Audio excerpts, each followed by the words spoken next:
नागपुर के नंदनवन police station से इस वक्त की एक बड़ी खबर सामने आ रही है। पुलिस ने एक आपराधिक मामले में तत्परता दिखाते हुए 3 आरोपियों के घरों पर छापेमारी की है।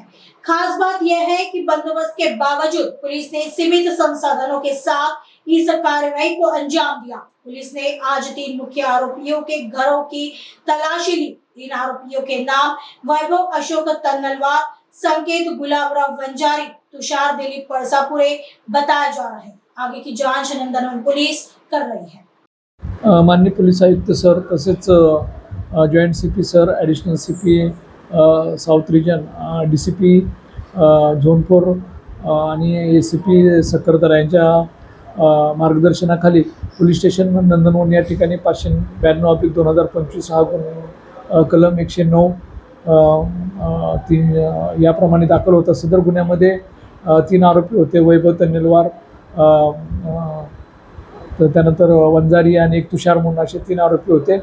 तर त्या 3 आरोपींविरुद्ध तपास करण्यात आला आणि तपासादरम्यान आणि या अगोदरचं जे त्यांनी रेकॉर्ड बघितलेलं आहे क्राईम रेकॉर्ड, त्या अनुषंगानं त्यांच्यावर BNS 111 जो मोका संबोधला जातो त्यानुसार कारवाई करण्यात आलेली आहे आणि 3 आरोपी सध्या जेलमध्ये आहेत।